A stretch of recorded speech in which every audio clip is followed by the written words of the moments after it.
le bonheur de toute sa race.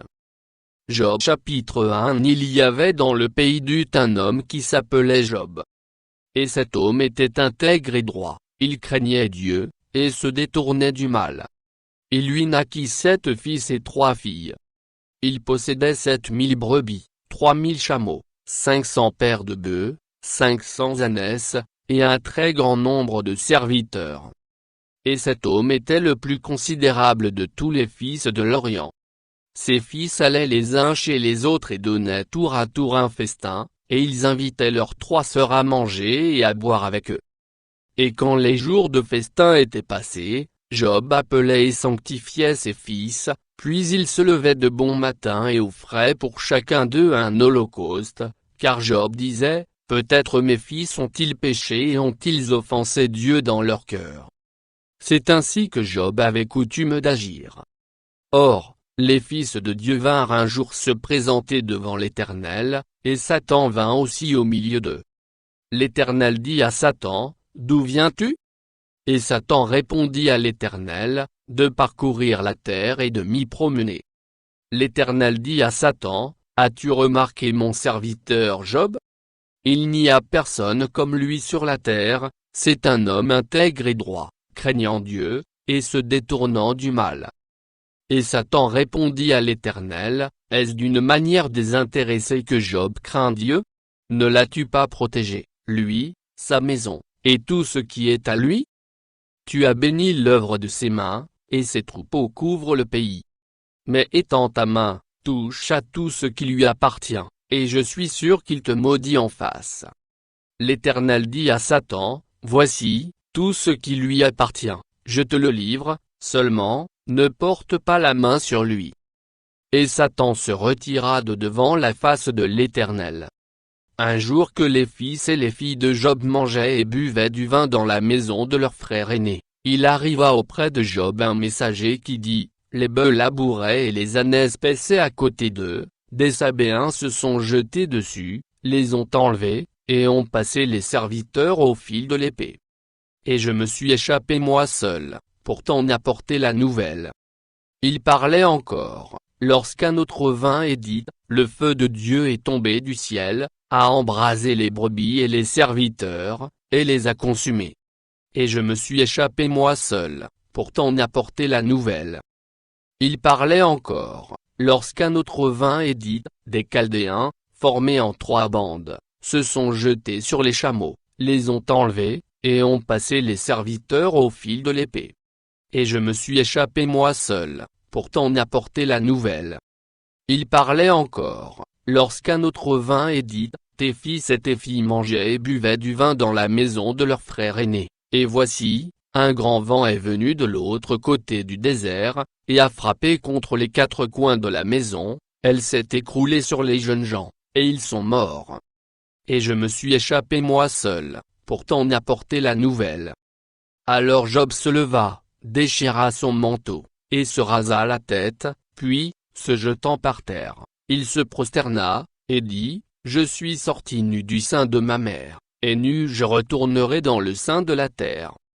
L'Éternel a donné, et l'Éternel a ôté, que le nom de l'Éternel soit béni. » En tout cela, Job ne pécha point et n'attribua rien d'injuste à Dieu. Chapitre 2. Or, les fils de Dieu vinrent un jour se présenter devant l'Éternel, et Satan vint aussi au milieu d'eux se présenter devant l'Éternel. L'Éternel dit à Satan, « D'où viens-tu » Et Satan répondit à l'Éternel, « De parcourir la terre et de m'y promener. » L'Éternel dit à Satan, « As-tu remarqué mon serviteur Job ? Il n'y a personne comme lui sur la terre, c'est un homme intègre et droit, craignant Dieu, et se détournant du mal.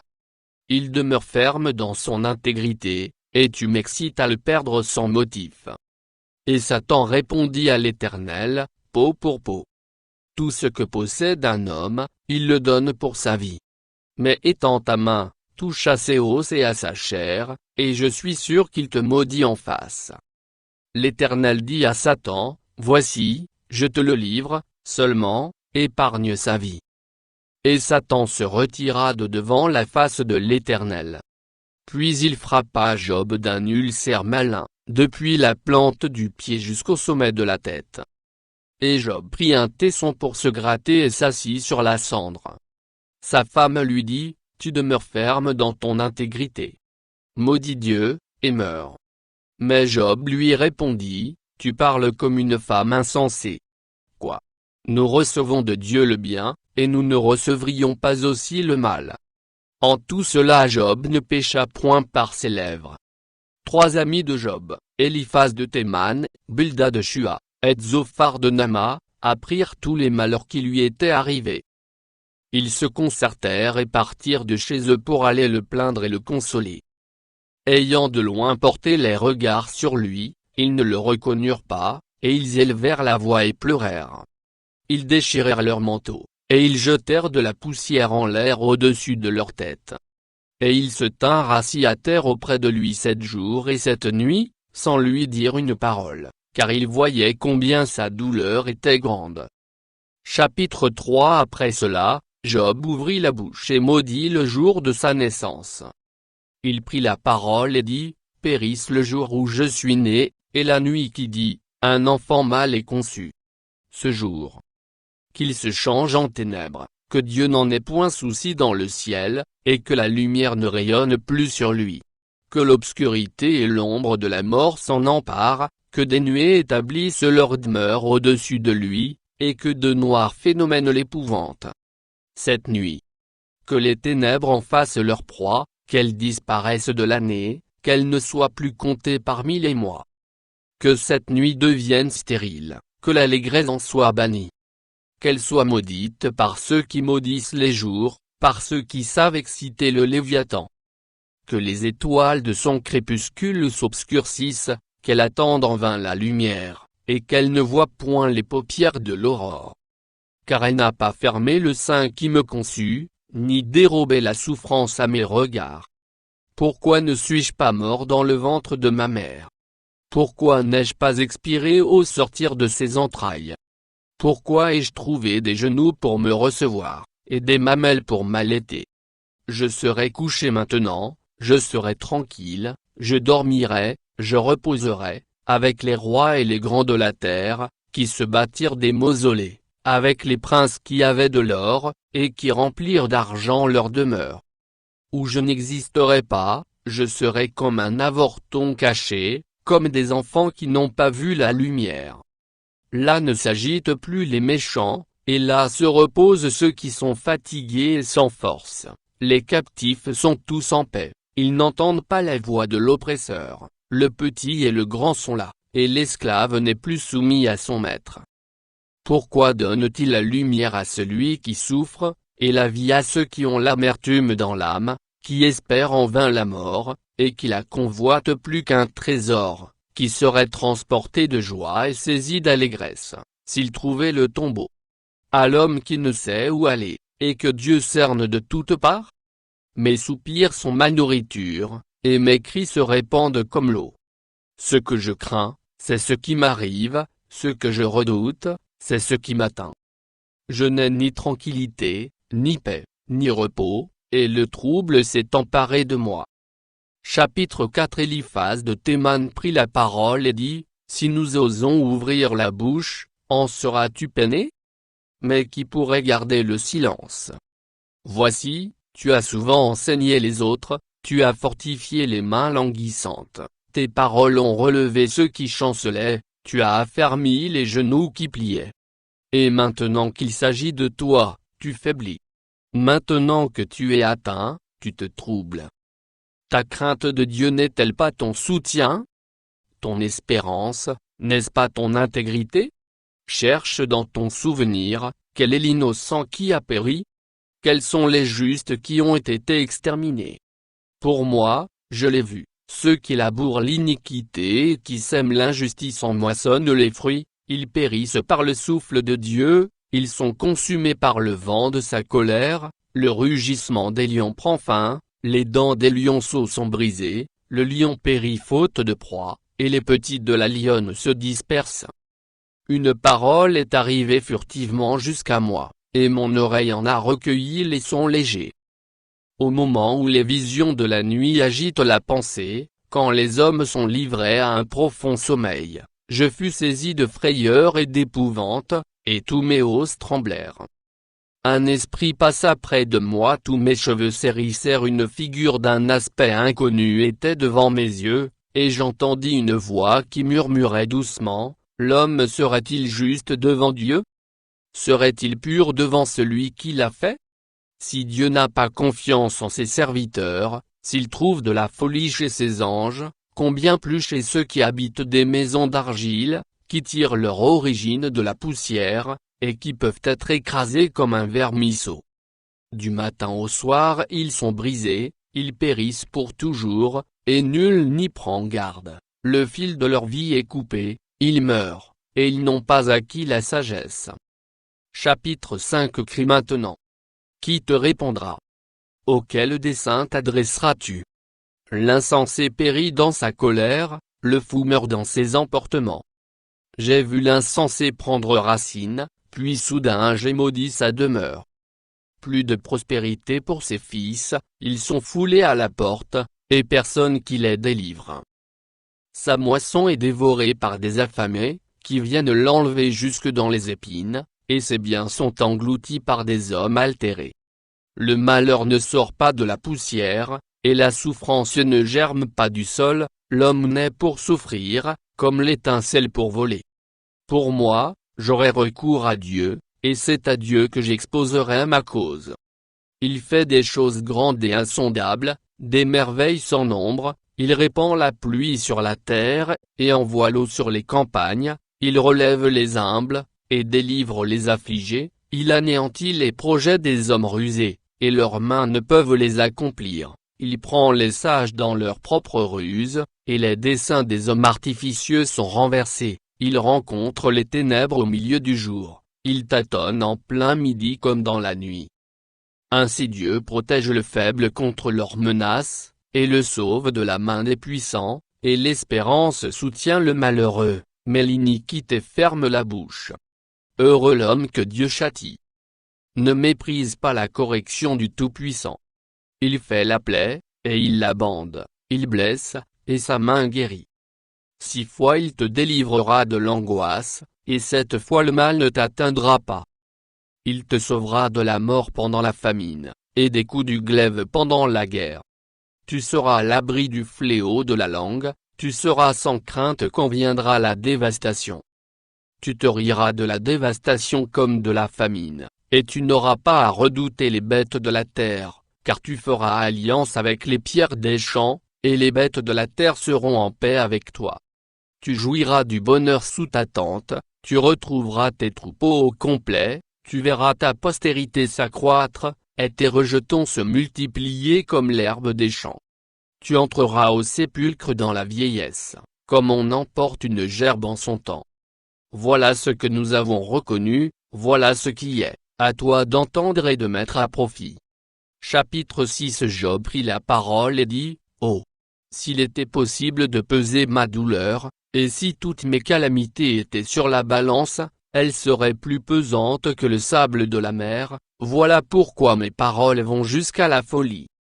Car les flèches du Tout-Puissant m'ont percé, et mon âme en suce le venin, les terreurs de Dieu se rangent en bataille contre moi. L'âne sauvage crie-t-il auprès de l'herbe tendre? Le bœuf mugit-il auprès de son fourrage? Peut-on manger ce qui est fade et sans sel? Y a-t-il de la saveur dans le blanc d'un œuf? Ce que je voudrais ne pas toucher, c'est là ma nourriture, si dégoûtante soit-elle. Puisse mon vœu s'accomplir, et Dieu veuille réaliser mon espérance. Qu'il plaise à Dieu de m'écraser, qu'il étende sa main et qu'il m'achève. Il me restera du moins une consolation, une joie dans les maux dont il m'accable, jamais je n'ai transgressé les ordres du Saint. Pourquoi espérer quand je n'ai plus de force? Pourquoi attendre quand ma fin est certaine?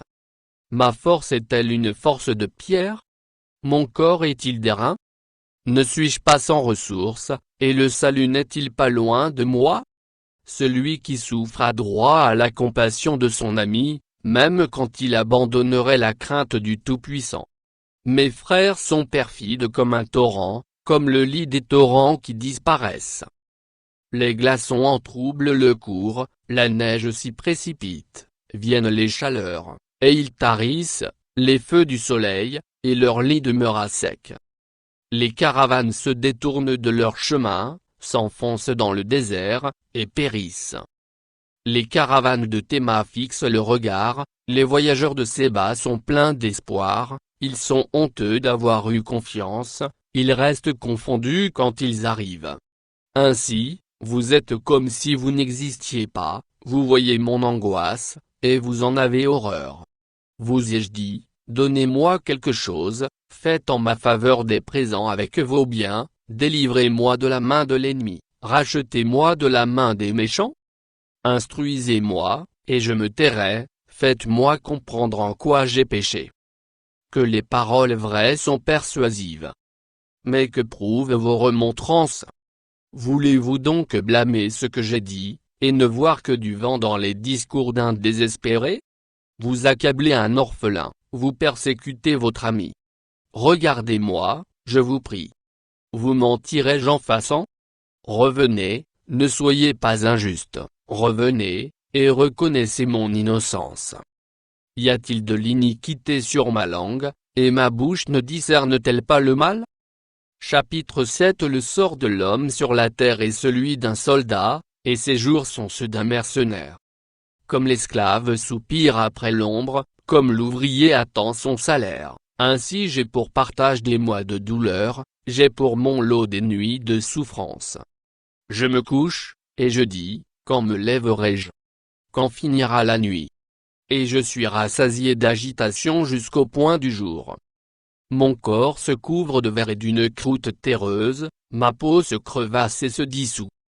Mes jours sont plus rapides que la navette du tisserand, ils s'évanouissent, plus d'espérance.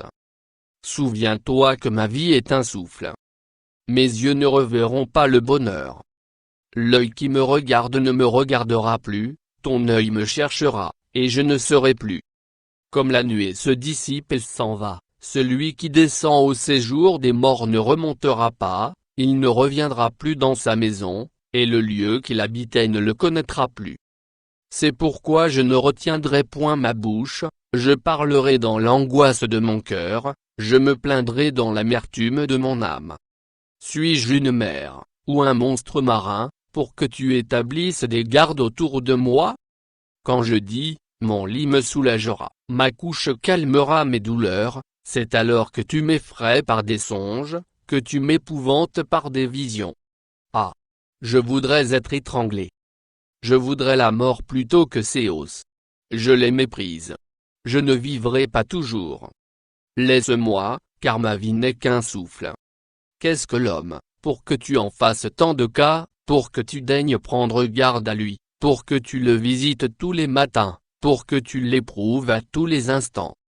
Quand cesseras-tu d'avoir le regard sur moi? Quand me laisseras-tu le temps d'avaler ma salive? Si j'ai péché, qu'ai-je pu te faire, gardien des hommes? Pourquoi me mettre en but à tes traits? Pourquoi me rendre à charge à moi-même?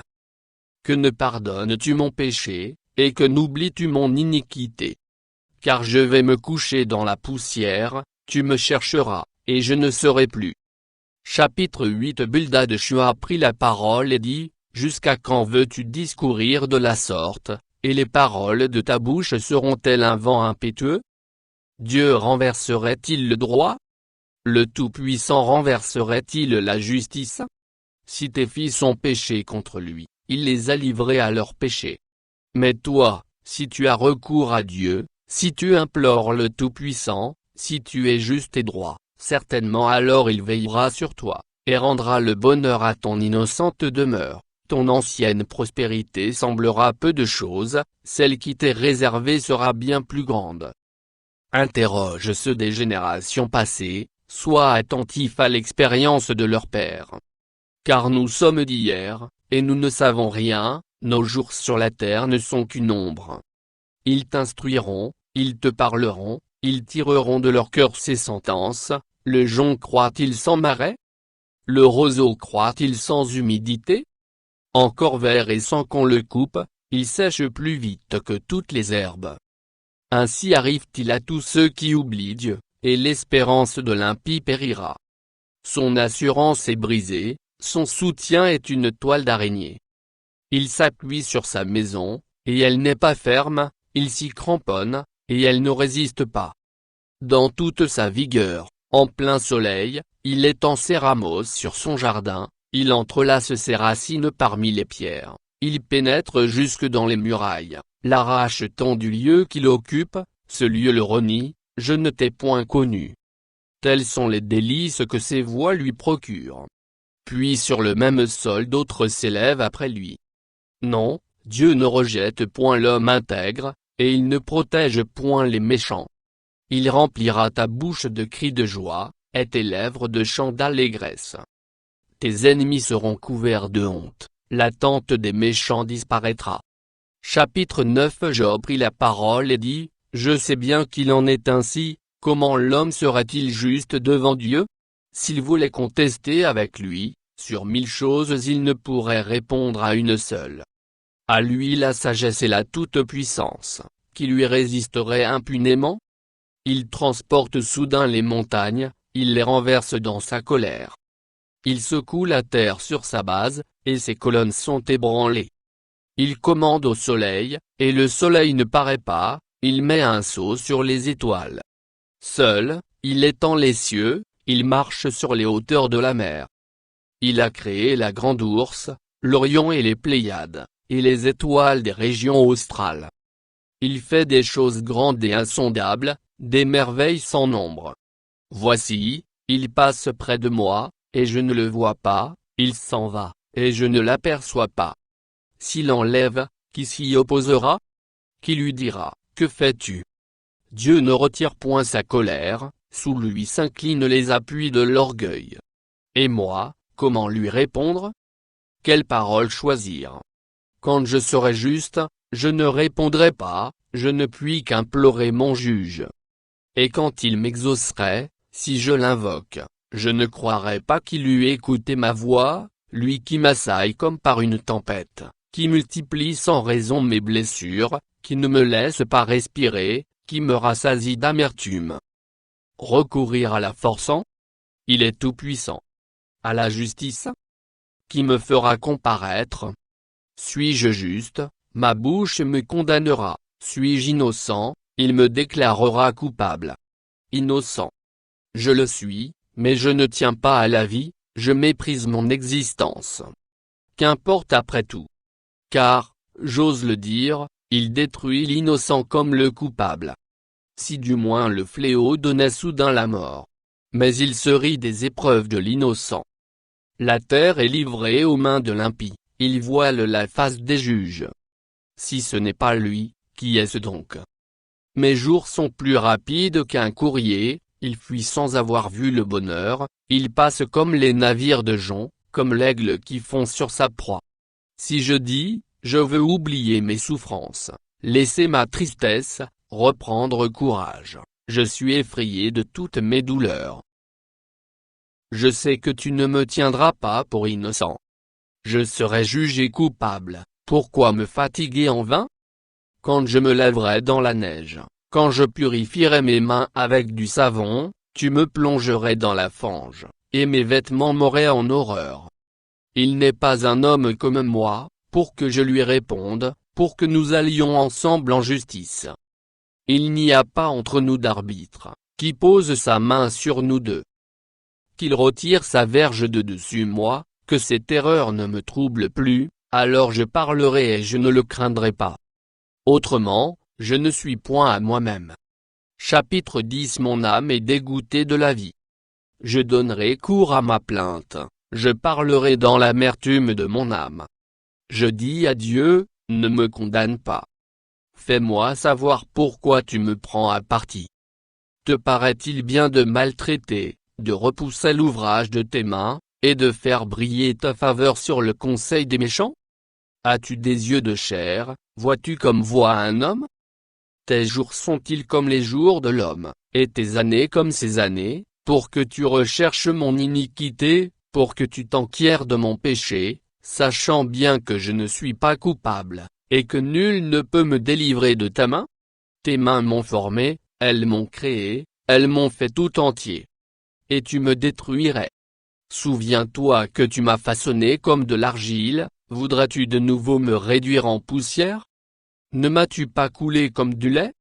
Ne m'as-tu pas caillé comme du fromage? Tu m'as revêtu de peau et de chair, tu m'as tissé d'os et de nerfs, tu m'as accordé ta grâce avec la vie, tu m'as conservé par tes soins et sous ta garde. Voici néanmoins ce que tu cachais dans ton cœur, voici, je le sais, ce que tu as résolu en toi-même. Si je pêche, tu m'observes, tu ne pardonnes pas mon iniquité. Suis-je coupable, malheur à moi? Suis-je innocent, je n'ose lever la tête, rassasié de honte et absorbé dans ma misère. Et si j'ose la lever, tu me poursuis comme un lion, tu me frappes encore par des prodiges. Tu m'opposes de nouveaux témoins, tu multiplies tes fureurs contre moi, tu m'assailles d'une succession de calamités. Pourquoi m'as-tu fait sortir du sein de ma mère? Je serais mort, et aucun œil ne m'aurait vu, je serais comme si je n'eusse pas existé, et j'aurais passé du ventre de ma mère au sépulcre.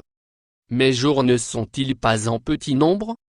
Qu'il me laisse, qu'il se retire de moi, et que je respire un peu, avant que je m'en aille, pour ne plus revenir, dans le pays des ténèbres et de l'ombre de la mort, pays d'une obscurité profonde, où règne l'ombre de la mort et la confusion, et où la lumière est semblable aux ténèbres. Chapitre 11. Zophar de Naama prit la parole et dit, cette multitude de paroles ne trouvera-t-elle point de réponse, et suffira-t-il d'être un discoureur pour avoir raison? Tes vains propos feront-ils taire les gens? Te moqueras-tu, sans que personne te confonde? Tu dis, ma manière de voir est juste, et je suis pur à tes yeux. Oh! Si Dieu voulait parler, s'il ouvrait les lèvres pour te répondre, et s'il te révélait les secrets de sa sagesse, de son immense sagesse, tu verrais alors qu'il ne te traite pas selon ton iniquité. Prétends-tu sonder les pensées de Dieu, parvenir à la connaissance parfaite du Tout-Puissant? Elle est aussi haute que les cieux, que feras-tu? Plus profonde que le séjour des morts, que sauras-tu? La mesure en est plus longue que la terre, elle est plus large que la mer. S'il passe, s'il saisit, s'il traîne à son tribunal, qui s'y opposera? Car il connaît les vicieux, il voit facilement les coupables.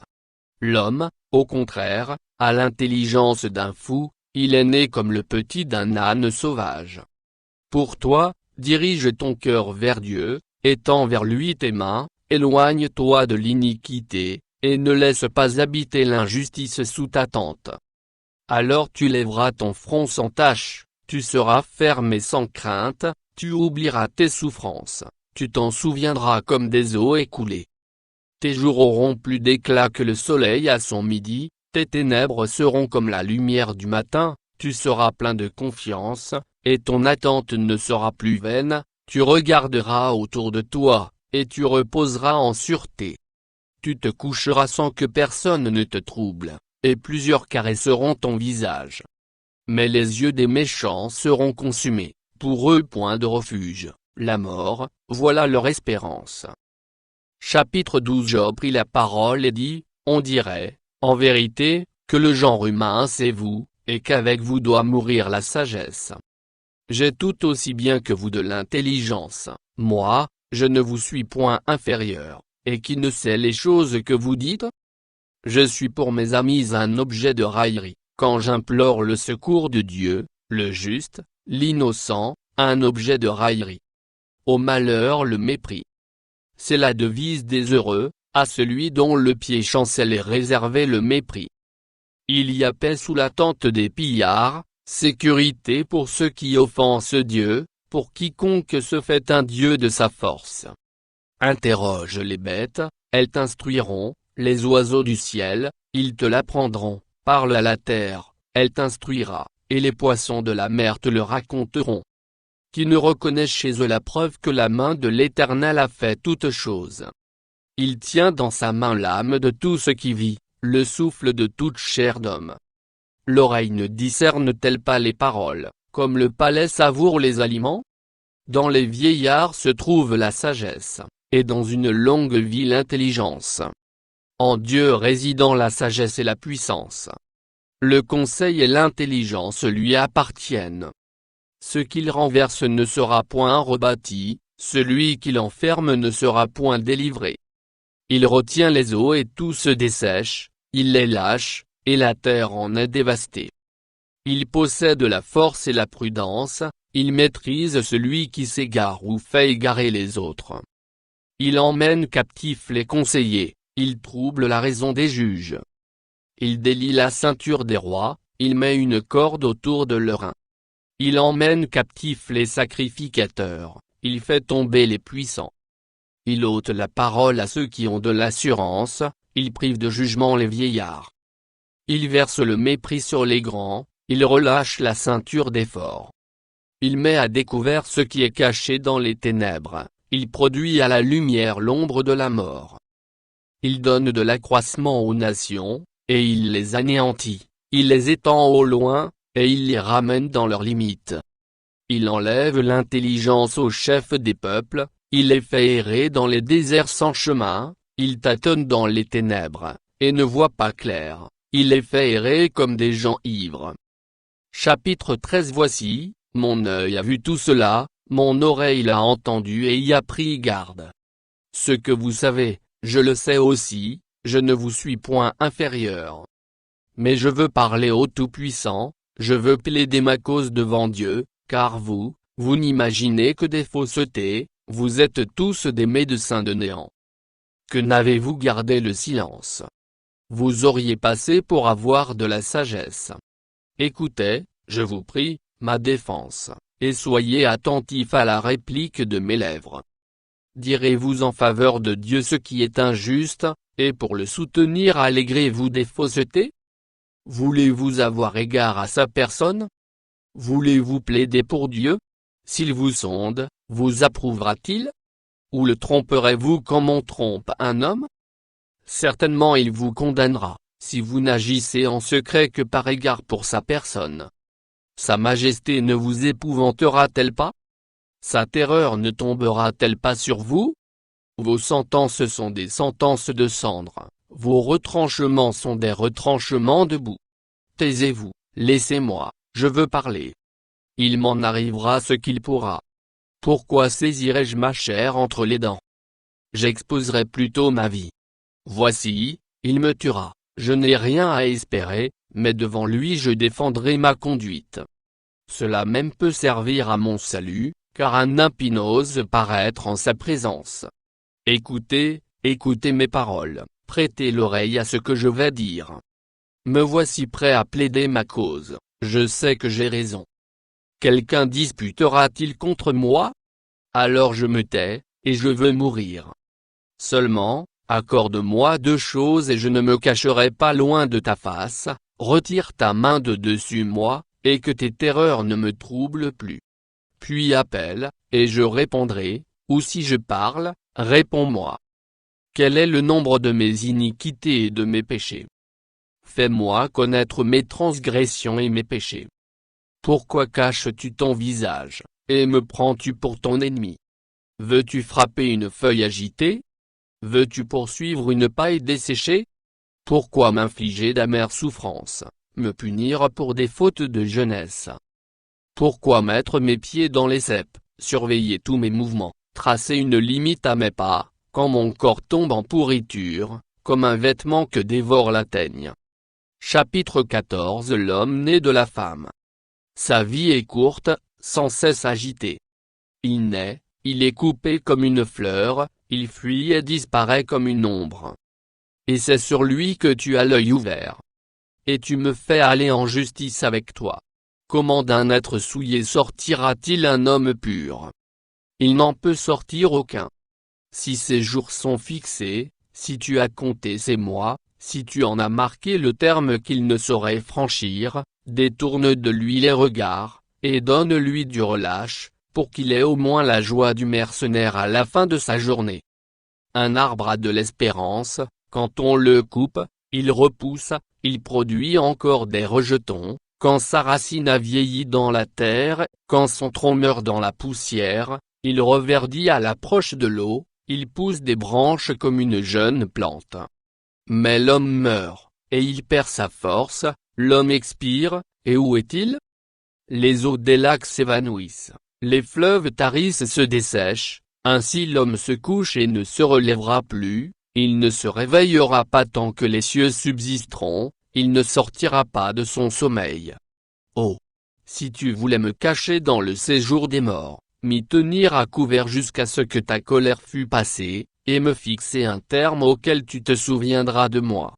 Si l'homme une fois mort pouvait revivre, j'aurais de l'espoir tout le temps de mes souffrances, jusqu'à ce que mon état vînt à changer. Tu appellerais alors, et je te répondrais, tu languirais après l'ouvrage de tes mains. Mais aujourd'hui tu comptes mes pas, tu as l'œil sur mes péchés, mes transgressions sont scellées en un faisceau, et tu imagines des iniquités à ma charge.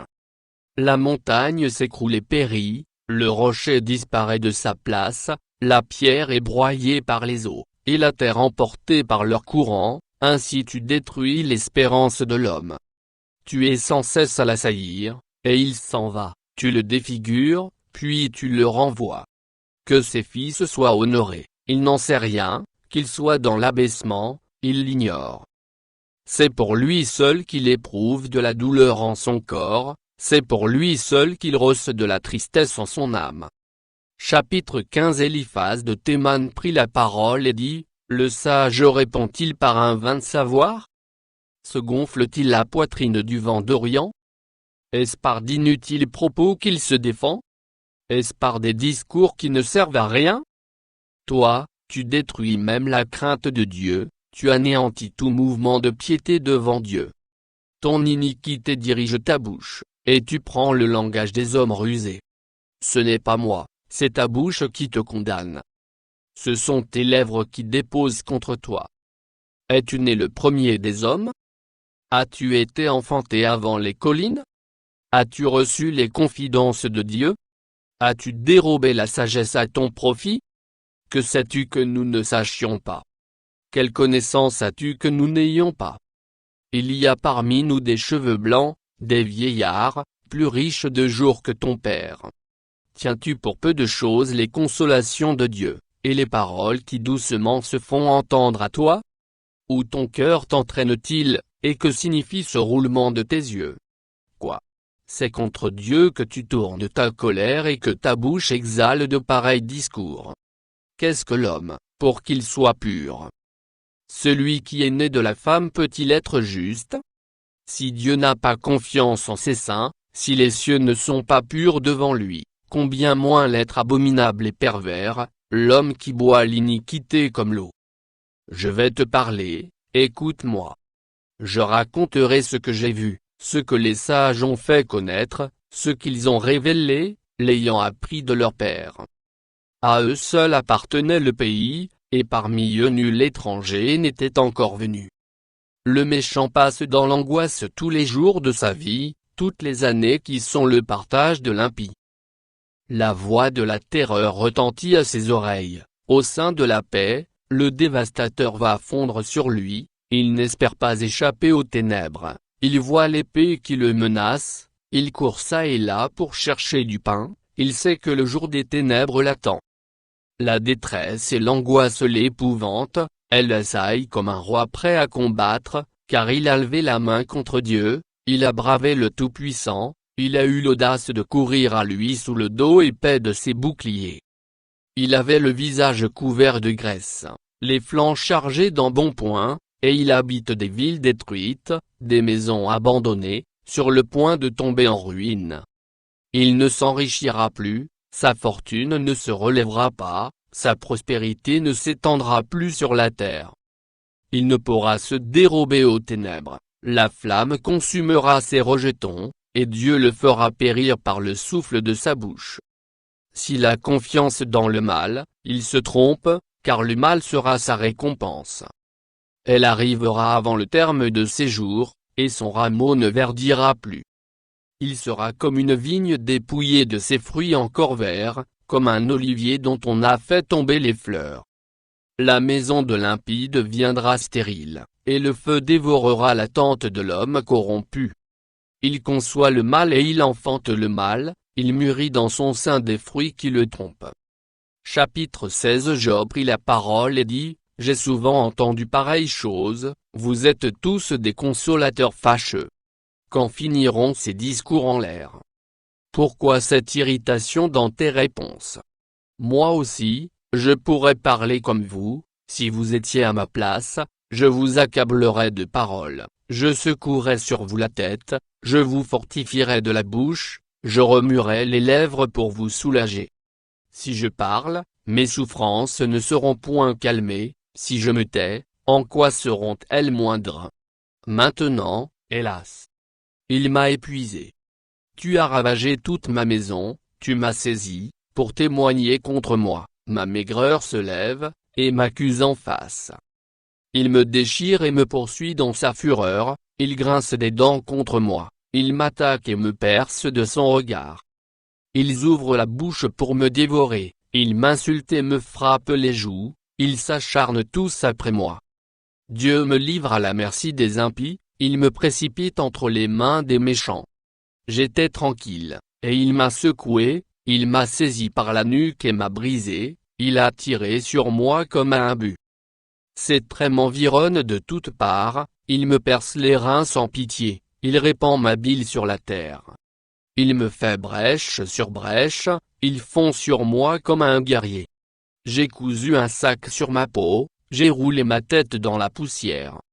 Les pleurs ont altéré mon visage, l'ombre de la mort est sur mes paupières. Je n'ai pourtant commis aucune violence, et ma prière fut toujours pure.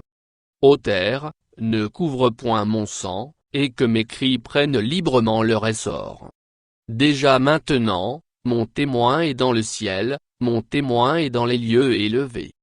Mes amis se jouent de moi, c'est Dieu que j'implore avec larmes.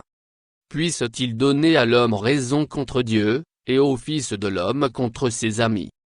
Car le nombre de mes années touche à son terme, et je m'en irai par un sentier d'où je ne reviendrai pas.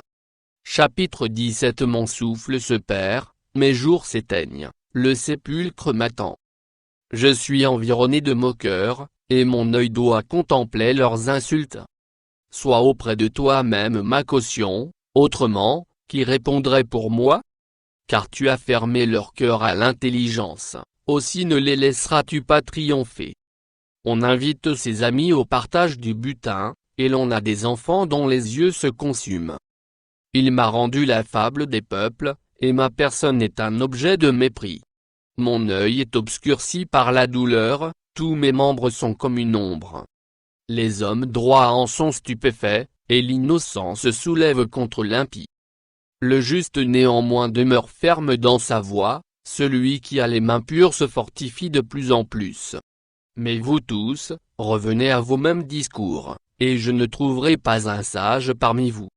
Quoi? Mes jours sont passés, mes projets sont anéantis, les projets qui remplissaient mon cœur.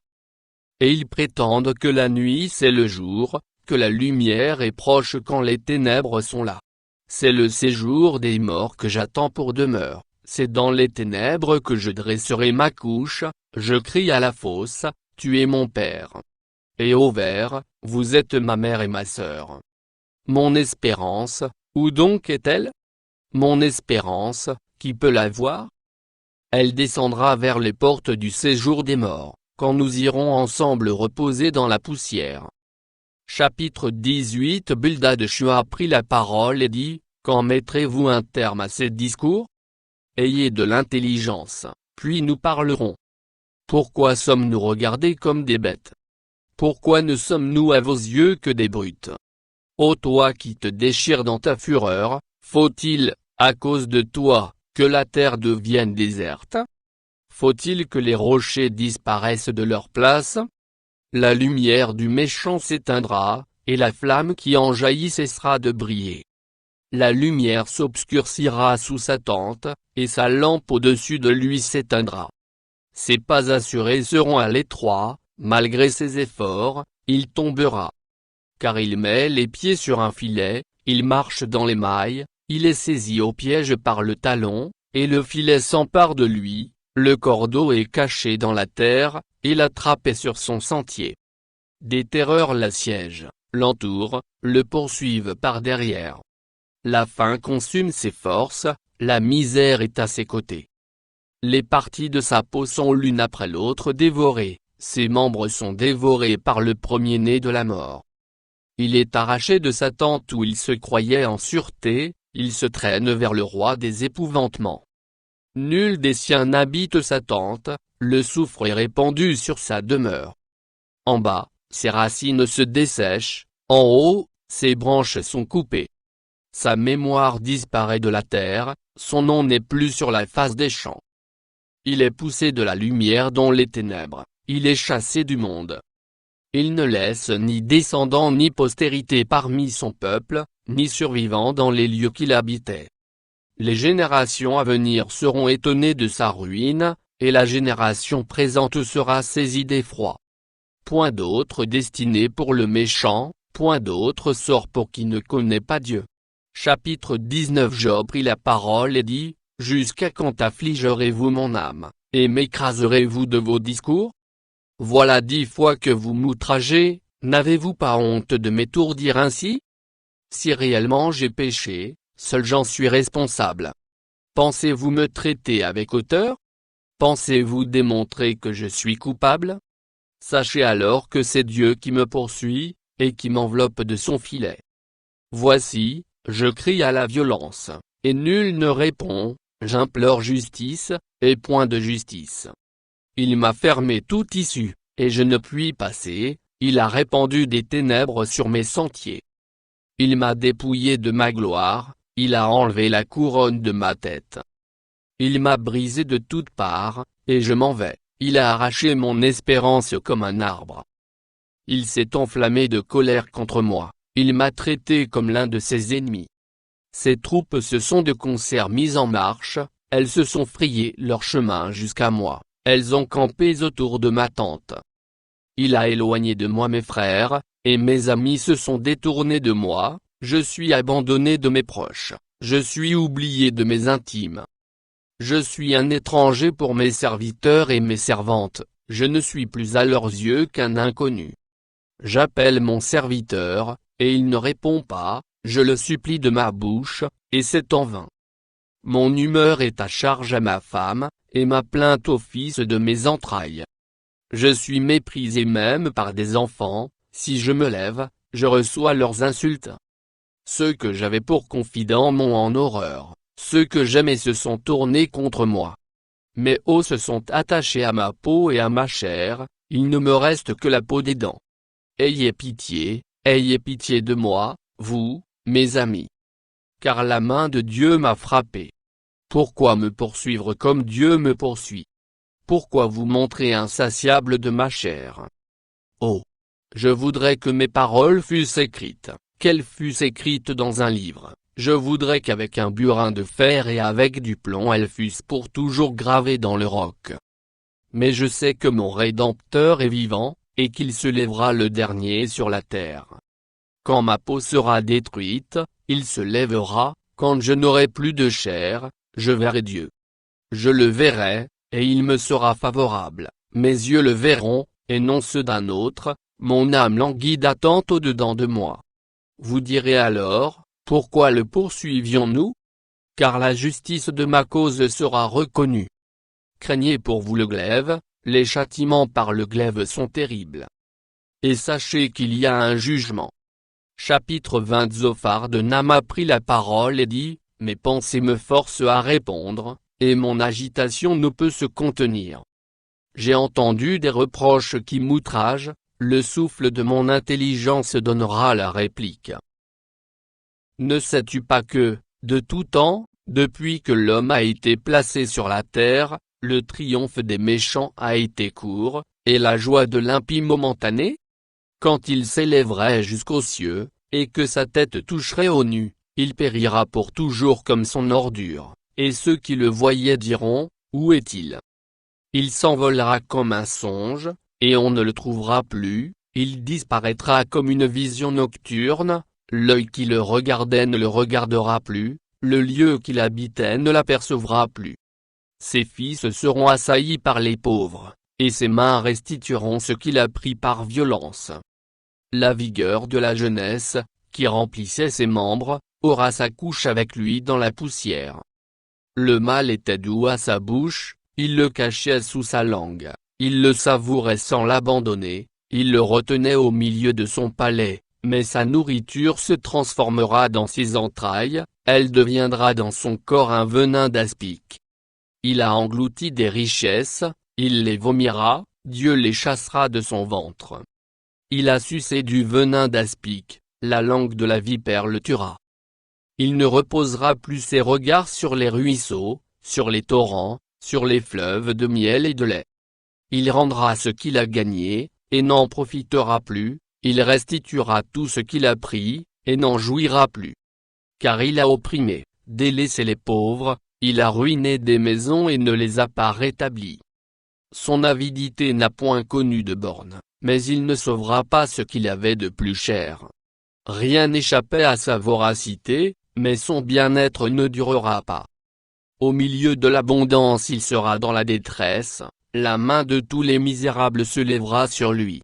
Et voici, pour lui remplir le ventre, Dieu enverra sur lui le feu de sa colère, et le rassasiera par une pluie de traits. S'il échappe aux armes de fer, l'arc d'airain le transpercera.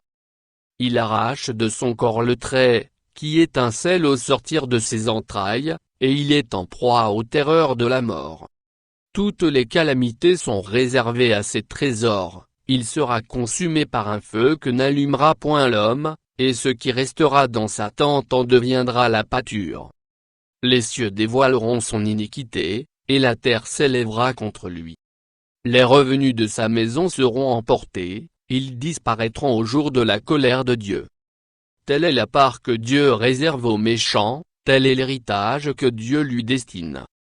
Chapitre 21. Job prit la parole et dit, « Écoutez, écoutez mes paroles, donnez-moi seulement cette consolation.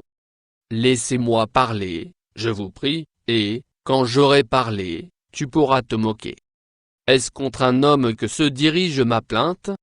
Et pourquoi mon âme ne serait-elle pas impatiente? Regardez-moi, soyez étonnés, et mettez la main sur la bouche. Quand j'y pense, cela m'épouvante, et un tremblement saisit mon corps.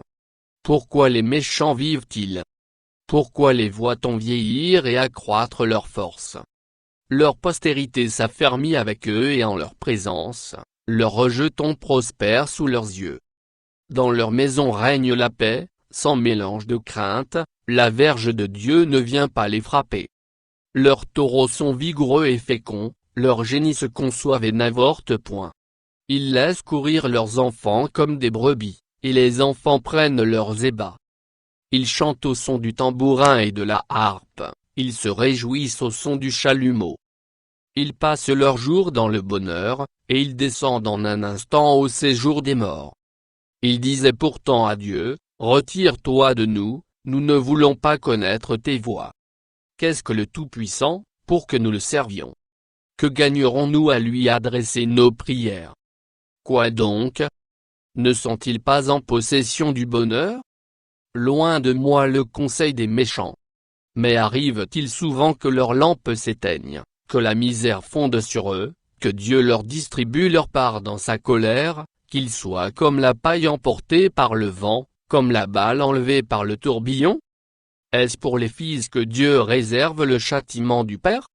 Mais c'est lui que Dieu devrait punir, pour qu'il le sente, c'est lui qui devrait contempler sa propre ruine, c'est lui qui devrait boire la colère du Tout-Puissant. Car, que lui importe sa maison après lui, quand le nombre de ses mois est achevé? Est-ce à Dieu qu'on donnera de la science, à lui qui gouverne les esprits célestes? L'un meurt au sein du bien-être, de la paix et du bonheur, les flancs chargés de graisse et la moelle des os se remplit de sève, l'autre meurt, l'amertume dans l'âme, sans avoir joui d'aucun bien. Et tous deux se couchent dans la poussière, tous deux deviennent la pâture des vers. Je sais bien quelles sont vos pensées, quel jugement inique vous portez sur moi. Vous dites, où est la maison de l'homme puissant? où est la tente qu'habitaient les impies? Mais quoi? N'avez-vous point interrogé les voyageurs, et voulez-vous méconnaître ce qu'ils prouvent? Au jour du malheur, le méchant est épargné, au jour de la colère, il échappe. Qui lui reproche en face sa conduite? Qui lui rend ce qu'il a fait? Il est porté dans un sépulcre, et il veille encore sur sa tombe. Les mottes de la vallée lui sont légères, et tous après lui suivront la même voie, comme une multitude l'a déjà suivi. Pourquoi donc m'offrir de vaines consolations? Ce qui reste de vos réponses n'est que perfidie. Chapitre 22. Éliphaz de Théman prit la parole et dit, un homme peut-il être utile à Dieu? Non, le sage n'est utile qu'à lui-même. Si tu es juste, est-ce à l'avantage du Tout-Puissant? Si tu es intègre dans tes voies, qui gagne-t-il? Est-ce par crainte de toi qu'il te châtie, qu'il entre en jugement avec toi? Ta méchanceté n'est-elle pas grande? Tes iniquités ne sont-elles pas infinies? Tu enlevais sans motif des gages à tes frères, tu privais de leurs vêtements ceux qui étaient nus, tu ne donnais point d'eau à l'homme altéré, tu refusais du pain à l'homme affamé. Le pays était au plus fort, et le puissant s'y établissait. Tu renvoyais les veuves avides, les bras des orphelins étaient brisés. C'est pour cela que tu es entouré de pièges, et que la terreur t'a saisi tout à coup. Ne vois-tu donc pas ces ténèbres, ces eaux débordées qui t'envahissent? Dieu n'est-il pas en haut dans les cieux? Regarde le sommeil des étoiles, comme il est élevé. Et tu dis, qu'est-ce que Dieu sait? Peut-il juger à travers l'obscurité? Les nuées l'enveloppent, et il ne voit rien, il ne parcourt que la voûte des cieux. Et quoi? Tu voudrais prendre l'ancienne route qu'ont suivie les hommes d'iniquité? Ils ont été emportés avant le temps, ils ont eu la durée d'un torrent qui s'écoule. Ils disaient à Dieu, retire-toi de nous, que peut faire pour nous le Tout-Puissant? Dieu cependant avait rempli de bien leur maison. Loin de moi le conseil des méchants. Les justes, témoins de leur chute, se réjouiront, et l'innocent se moquera d'eux, voilà nos adversaires anéantis. Voilà leur richesse dévorée par le feu. Attache-toi donc à Dieu, et tu auras la paix, tu jouiras ainsi du bonheur. Reçois de sa bouche l'instruction, et mets dans ton cœur ses paroles. Tu seras rétabli, si tu reviens au Tout-Puissant, si tu éloignes l'iniquité de ta tente. Jette l'or dans la poussière, l'or d'Ophir parmi les cailloux des torrents, et le Tout-Puissant sera ton or, ton argent, ta richesse. Alors tu feras du Tout-Puissant tes délices, tu élèveras vers Dieu ta face, tu le prieras, et il t'exaucera, et tu accompliras tes vœux. À tes résolutions répondra le succès, sur tes sentiers brillera la lumière. Vienne l'humiliation, tu prieras pour ton relèvement, Dieu secourt celui dont le regard est abattu. Il délivrera même le coupable, qui devra son salut à la pureté de tes mains. Chapitre 23. Job prit la parole et dit, maintenant encore ma plainte est une révolte, mais la souffrance étouffe mes soupirs. Oh! Si je savais où le trouver, si je pouvais arriver jusqu'à son trône, je plaiderais ma cause devant lui, je remplirais ma bouche d'arguments, je connaîtrais ce qu'il peut avoir à répondre, je verrais ce qu'il peut avoir à me dire. Emploierait-il toute sa force à me combattre? Ne daignerait-il pas au moins m'écouter? Ce serait un homme droit qui plaiderait avec lui, et je serais pour toujours absous par mon juge. Mais, si je vais à l'Orient, il n'y est pas, si je vais à l'Occident, je ne le trouve pas, est-il occupé au nord, je ne puis le voir, se cache-t-il au midi, je ne puis le découvrir.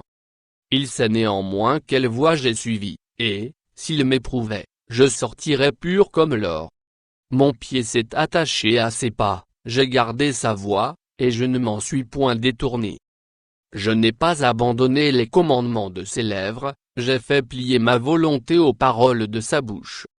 Mais sa résolution est arrêtée, qui s'y opposera? Ce que son âme désire, il l'exécute. Il accomplira donc ses desseins à mon égard, et il en concevra bien d'autres encore. Voilà pourquoi sa présence m'épouvante, quand j'y pense, j'ai peur de lui. Dieu a brisé mon courage, le Tout-Puissant m'a rempli d'effroi. Car ce ne sont pas les ténèbres qui m'anéantissent, ce n'est pas l'obscurité dont je suis couvert. Chapitre 24. Pourquoi le Tout-Puissant ne met-il pas des temps en réserve, et pourquoi ceux qui le connaissent ne voient-ils pas ses jours? On déplace les bornes, on vole des troupeaux, et on les fait paître, on enlève l'âne de l'orphelin, on prend pour gage le bœuf de la veuve, on repousse du chemin les indigents, on force tous les malheureux du pays à se cacher. Et voici, comme les ânes sauvages du désert, ils sortent le matin pour chercher de la nourriture, ils n'ont que le désert pour trouver le pain de leurs enfants, ils coupent le fourrage qui reste dans les champs, ils grappillent dans la vigne de l'impie, ils passent la nuit dans la nudité, sans vêtements, sans couverture contre le froid, ils sont percés par la pluie des montagnes, et ils embrassent les rochers comme unique refuge. On arrache l'orphelin à la mamelle, on prend des gages sur le pauvre. Ils vont tout nus, sans vêtements, ils sont affamés, et ils portent les gerbes, dans les enclos de l'impie ils font de l'huile, ils foulent le pressoir, et ils ont soif. Dans les villes s'exhalent les soupirs des mourants, l'âme des blessés jette des cris et Dieu ne prend pas garde à ces infamies. D'autres sont ennemis de la lumière, ils n'en connaissent pas les voies, ils n'en pratiquent pas les sentiers. L'assassin se lève au point du jour, tue le pauvre et l'indigent, et il dérobe pendant la nuit. L'œil de l'adultère épie le crépuscule, personne ne me verra, dit-il, et il met un voile sur sa figure. La nuit ils forcent les maisons, le jour ils se tiennent enfermés, ils ne connaissent pas la lumière. Pour eux, le matin c'est l'ombre de la mort, ils en éprouvent toutes les terreurs. Et quoi? L'impie est d'un poids léger sur la face des eaux, il n'a sur la terre qu'une part maudite, il ne prend jamais le chemin des vignes. Comme la sécheresse et la chaleur absorbent les eaux de la neige, ainsi le séjour des morts engloutit ceux qui pêchent. Quoi? Le sein maternel l'oublie, les vers en font leur délice, on ne se souvient plus de lui. L'impie est brisé comme un arbre, lui qui dépouille la femme stérile et sans enfant, lui qui ne répand aucun bienfait sur la veuve. Non. Dieu par sa force prolonge les jours des violents, et les voilà debout quand ils désespéraient de la vie, il leur donne de la sécurité et de la confiance, il a les regards sur leur voie. Ils se sont élevés, et en un instant ils ne sont plus, ils tombent, ils meurent comme tous les hommes, ils sont coupés comme la tête des épis. S'il n'en est pas ainsi, qui me démentira? Qui réduira mes paroles à néant? Chapitre 25. Bildad-Shua prit la parole et dit, la puissance et la terreur appartiennent à Dieu, il fait régner la paix dans ces hautes régions. Ses armées ne sont-elles pas innombrables? Sur qui sa lumière ne se lève-t-elle pas? Comment l'homme serait-il juste devant Dieu? Comment celui qui est né de la femme serait-il pur? Voici, la lune même n'est pas brillante, et les étoiles ne sont pas pures à ses yeux, combien moins l'homme, qui n'est qu'un ver, le fils de l'homme, qui n'est qu'un vermisseau. Chapitre 26. Job prit la parole et dit, comme tu sais bien venir en aide à la faiblesse. Comme tu prêtes secours aux bras sans force. Quel bon conseil tu donnes à celui qui manque d'intelligence. Quelle abondance de sagesse tu fais paraître. À qui s'adressent tes paroles? Et qui est-ce qui t'inspire? Devant Dieu les ombres tremblent au-dessous des eaux et de leurs habitants, devant lui le séjour des morts est nu, l'abîme n'a point de voile. Il étend le septentrion sur le vide, il suspend la terre sur le néant. Il renferme les eaux dans ses nuages, et les nuages n'éclatent pas sous leur poids. Il couvre la face de son trône, il répand sur lui sa nuée. Il a tracé un cercle à la surface des eaux, comme limite entre la lumière et les ténèbres. Les colonnes du ciel s'ébranlent, et s'étonnent à sa menace. Par sa force il soulève la mer, par son intelligence il en brise l'orgueil. Son souffle donne au ciel la sérénité, sa main transperce le serpent fuyard. Ce sont là les bords de ses voies, c'est le bruit léger qui nous en parvient, mais qui entendra le tonnerre de sa puissance? Chapitre 27. Job prit de nouveau la parole sous forme sentencieuse et dit, Dieu qui me refuse justice est vivant. Le Tout-Puissant qui remplit mon âme d'amertume est vivant. Aussi longtemps que j'aurai ma respiration, et que le souffle de Dieu sera dans mes narines, mes lèvres ne prononceront rien d'injuste, ma langue ne dira rien de faux. Loin de moi la pensée de vous donner raison. Jusqu'à mon dernier soupir je défendrai mon innocence, je tiens à me justifier, et je ne faiblirai pas, mon cœur ne me fait de reproches sur aucun de mes jours. Que mon ennemi soit comme le méchant, et mon adversaire comme l'impie. Quelle espérance reste-t-il à l'impie, quand Dieu coupe le fil de sa vie, quand il lui retire son âme? Est-ce que Dieu écoute ses cris, quand l'angoisse vient l'assaillir? Fait-il du Tout-Puissant ses délices? Adresse-t-il en tout temps ses prières à Dieu? Je vous enseignerai les voies de Dieu, je ne vous cacherai pas les desseins du Tout-Puissant. Mais vous les connaissez, et vous êtes d'accord, pourquoi donc vous laissez aller à de vaines pensées? Voici la part que Dieu réserve aux méchants, l'héritage que le Tout-Puissant destine à l'impie. S'il a des fils en grand nombre, c'est pour le glaive, et ses rejetons manquent de pain, ceux qui échappent sont enterrés par la peste, et leurs veuves ne les pleurent pas. S'il amasse l'argent comme la poussière, s'il entasse les vêtements comme la boue, c'est lui qui entasse, mais c'est le juste qui se revêt, c'est l'homme intègre qui a l'argent en partage. Sa maison est comme celle que bâtit la teigne, comme la cabane que fait un gardien. Il se couche riche, et il meurt dépouillé, il ouvre les yeux, et tout a disparu. Les terreurs le surprennent comme des eaux, un tourbillon l'enlève au milieu de la nuit. Le vent d'Orient l'emporte, et il s'en va, il l'arrache violemment de sa demeure. Dieu lance sans pitié des traits contre lui, et le méchant voudrait fuir pour les éviter. On bat des mains à sa chute, et on le siffle à son départ. Chapitre 28. Il y a pour l'argent une mine d'où on le fait sortir, et pour l'or un lieu d'où on l'extrait pour l'affiner, le fer se tire de la poussière, et la pierre se fond pour produire l'airain. L'homme fait cesser les ténèbres, il explore, jusque dans les endroits les plus profonds, les pierres cachées dans l'obscurité et dans l'ombre de la mort. Il creuse un puits loin des lieux habités, ses pieds ne lui sont plus en aide, et il est suspendu, balancé, loin des humains. La terre, d'où sort le pain, est bouleversée dans ses entrailles comme par le feu. Ces pierres contiennent du saphir, et l'on y trouve de la poudre d'or.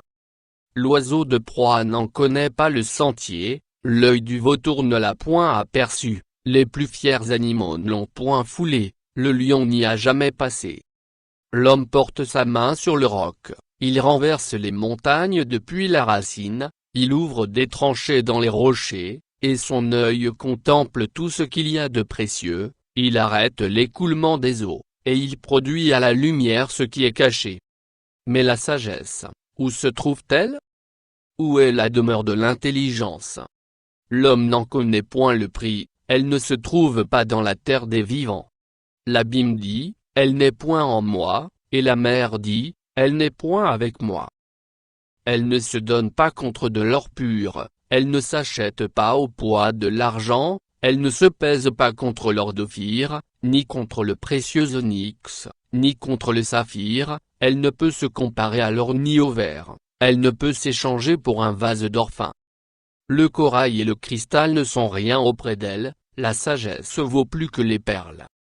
La topaze d'Éthiopie n'est point son égale, et l'or pur n'entre pas en balance avec elle. D'où vient donc la sagesse? Où est la demeure de l'intelligence? Elle est cachée aux yeux de tout vivant, elle est cachée aux oiseaux du ciel. Le gouffre et la mort disent, nous en avons entendu parler. C'est Dieu qui en sait le chemin, c'est lui qui en connaît la demeure, car il voit jusqu'aux extrémités de la terre, il aperçoit tout sous les cieux. Quand il régla le poids du vent, et qu'il fixa la mesure des eaux, quand il donna des lois à la pluie, et qu'il traça la route de l'éclair et du tonnerre, alors il vit la sagesse et la manifesta, il en posa les fondements et la mit à l'épreuve. Puis il dit à l'homme, voici, la crainte du Seigneur, c'est la sagesse, s'éloigner du mal, c'est l'intelligence. Chapitre 29. Job prit de nouveau la parole sous forme sentencieuse et dit, oh! Que ne puis-je être comme au mois du passé, comme au jour où Dieu me gardait, quand sa lampe brillait sur ma tête, et que sa lumière me guidait dans les ténèbres. Que ne suis-je comme au jour de ma vigueur, où Dieu veillait en ami sur ma tente, quand le Tout-Puissant était encore avec moi, et que mes enfants m'entouraient, quand mes pieds se baignaient dans la crème et que le rocher répandait près de moi des ruisseaux d'huile. Si je sortais pour aller à la porte de la ville, et si je me faisais préparer un siège dans la place, les jeunes gens se retiraient à mon approche, les vieillards se levaient et se tenaient debout. Les princes arrêtaient leur discours, et mettaient la main sur leur bouche, la voix des chefs se taisait, et leur langue s'attachait à leur palais. L'oreille qui m'entendait me disait heureux, l'œil qui me voyait me rendait témoignage, car je sauvais le pauvre qui implorait du secours, et l'orphelin qui manquait d'appui. La bénédiction du malheureux venait sur moi, je remplissais de joie le cœur de la veuve. Je me revêtais de la justice et je lui servais de vêtements, j'avais ma droiture pour manteau et pour turban. J'étais l'œil de l'aveugle et le pied du boiteux. J'étais le père des misérables, j'examinais la cause de l'inconnu, je brisais la mâchoire de l'injuste, et j'arrachais de ses dents la proie. Alors je disais, je mourrai dans mon nid, mes jours seront abondants comme le sable, l'eau pénétrera dans mes racines, la rosée passera la nuit sur mes branches, ma gloire reverdira sans cesse, et mon arc rajeunira dans ma main. On m'écoutait et l'on restait dans l'attente, on gardait le silence devant mes conseils. Après mes discours, nul ne répliquait, et ma parole était pour tous une bienfaisante rosée, ils comptaient sur moi comme sur la pluie, ils ouvraient la bouche comme pour une pluie du printemps.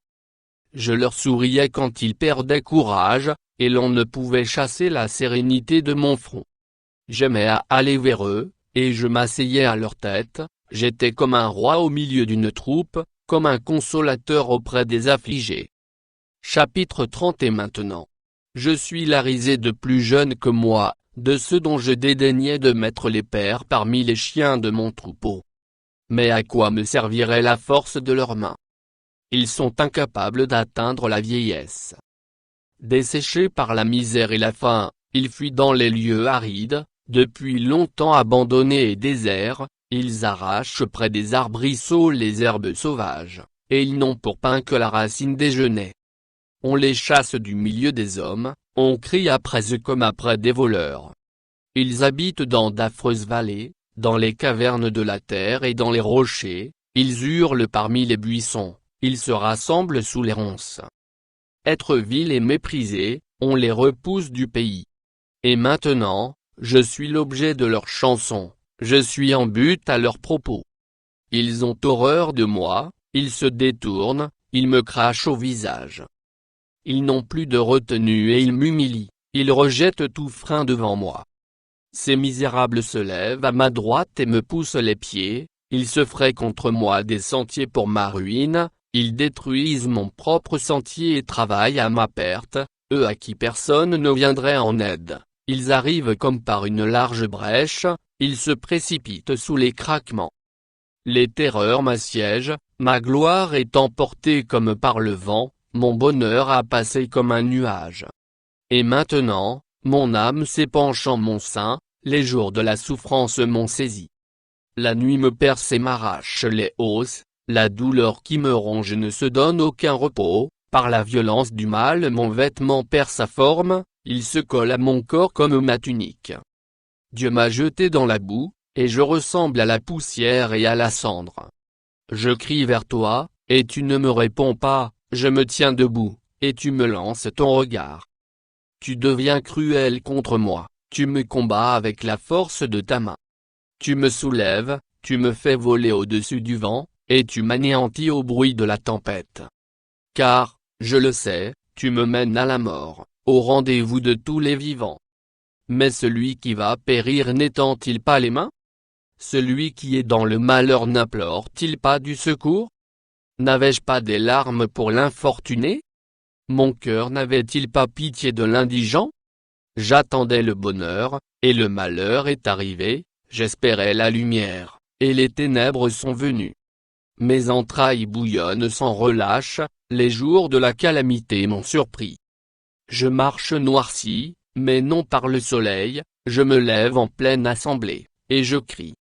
Je suis devenu le frère des chacals, le compagnon des autruches.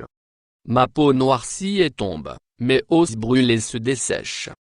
Ma harpe n'est plus qu'un instrument de deuil, et mon chalumeau ne peut rendre que des sons plaintifs. Chapitre 31. J'avais fait un pacte avec mes yeux, et je n'aurais pas arrêté mes regards sur une vierge. Quelle part Dieu m'eût-il réservé d'en haut? Quel héritage le Tout-Puissant m'eût-il envoyé des cieux? La ruine n'est-elle pas pour le méchant, et le malheur pour ceux qui commettent l'iniquité? Dieu n'a-t-il pas connu mes voies? N'a-t-il pas compté tous mes pas? Si j'ai marché dans le mensonge, si mon pied a couru vers la fraude, que Dieu me pèse dans des balances justes, et il reconnaîtra mon intégrité. Si mon pas s'est détourné du droit chemin, si mon cœur a suivi mes yeux, si quelque souillure s'est attachée à mes mains, que je sème et qu'un autre moissonne, et que mes rejetons soient déracinés. Si mon cœur a été séduit par une femme, si j'ai fait le guet à la porte de mon prochain, que ma femme tourne la meule pour un autre, et que d'autres la déshonorent. Car c'est un crime, un forfait que punissent les juges, c'est un feu qui dévore jusqu'à la ruine, et qui aura détruit toute ma richesse. Si j'ai méprisé le droit de mon serviteur ou de ma servante lorsqu'il était en contestation avec moi, qu'ai-je à faire, quand Dieu se lève? Qu'ai-je à répondre, quand il châtie? Celui qui m'a créé dans le ventre de ma mère ne l'a-t-il pas créé? Le même Dieu ne nous a-t-il pas formés dans le sein maternel? Si j'ai refusé aux pauvres ce qu'ils demandaient, si j'ai fait languir les yeux de la veuve, si j'ai mangé seul mon pain, sans que l'orphelin en ait eu sa part, moi qui l'ai dès ma jeunesse élevé comme un père, moi qui dès ma naissance ai soutenu la veuve, si j'ai vu le malheureux manquer de vêtements, l'indigent n'avoir point de couverture, sans que ses reins m'aient béni, sans qu'il ait été réchauffé par la toison de mes agneaux, si j'ai levé la main contre l'orphelin, parce que je me sentais un appui dans les juges, que mon épaule se détache de sa jointure, que mon bras tombe et qu'il se brise. Car les châtiments de Dieu m'épouvantent, et je ne puis rien devant sa majesté. Si j'ai mis dans l'or ma confiance, si j'ai dit alors, tu es mon espoir, si je me suis réjoui de la grandeur de mes biens, de la quantité des richesses que j'avais acquises, si j'ai regardé le soleil quand il brillait, la lune quand elle s'avançait majestueuse, et si mon cœur s'est laissé séduire en secret, si ma main s'est portée sur ma bouche, c'est encore un crime que doivent punir les juges, et j'aurais renié le Dieu d'en haut. Si j'ai été joyeux du malheur de mon ennemi, si j'ai sauté d'allégresse quand les revers l'ont atteint, moi qui n'ai pas permis à ma langue de pécher, de demander sa mort avec imprécation, si les gens de ma tente ne disaient pas, où est celui qui n'a pas été rassasié de sa viande? Si l'étranger passait la nuit dehors, si je n'ouvrais pas ma porte aux voyageurs, si, comme les hommes, j'ai caché mes transgressions, et renfermé mes iniquités dans mon sein, parce que j'avais peur de la multitude, parce que je craignais le mépris des familles, me tenant à l'écart et n'osant franchir ma porte. Oh! Qui me fera trouver quelqu'un qui m'écoute? Voilà ma défense toute signée, que le Tout-Puissant me réponde. Qui me donnera la plainte écrite par mon adversaire? Je porterai son écrit sur mon épaule, je l'attacherai sur mon front comme une couronne, je lui rendrai compte de tous mes pas, je m'approcherai de lui comme un prince. Si ma terre crie contre moi, et que ses sillons versent des larmes, si j'en ai mangé le produit sans l'avoir payé, et que j'ai attristé l'âme de ses anciens maîtres, qu'il y croisse des épines au lieu de froment, et de l'ivraie au lieu d'orge. Fin des paroles de Job. Chapitre 32. Ces trois hommes cessèrent de répondre à Job, parce qu'ils se regardaient comme justes. Alors s'enflamma de colère Élihu, fils de Barakel de Buz, de la famille de Ram. Sa colère s'enflamma contre Job, parce qu'il se disait juste devant Dieu. Et sa colère s'enflamma contre ses 3 amis, parce qu'ils ne trouvaient rien à répondre et que néanmoins ils condamnaient Job. Comme ils étaient plus âgés que lui, Élihu avait attendu jusqu'à ce moment pour parler à Job. Mais, voyant qu'il n'y avait plus de réponse dans la bouche de ces 3 hommes, Élihu s'enflamma de colère. Et Élihu, fils de Barakel de Buz, prit la parole et dit, « Je suis jeune, et vous êtes des vieillards, c'est pourquoi j'ai craint, j'ai redouté de vous faire connaître mon sentiment. Je disais en moi-même, les jours parleront, le grand nombre des années enseignera la sagesse. Mais en réalité, dans l'homme, c'est l'esprit, le souffle du Tout-Puissant, qui donne l'intelligence. Ce n'est pas l'âge qui procure la sagesse, ce n'est pas la vieillesse qui rend capable de juger. Voilà pourquoi je dis, écoute. Moi aussi, j'exposerai ma pensée. J'ai attendu la fin de vos discours, j'ai suivi vos raisonnements, votre examen des paroles de Job. Je vous ai donné toute mon attention, et voici, aucun de vous ne l'a convaincu, aucun n'a réfuté ses paroles.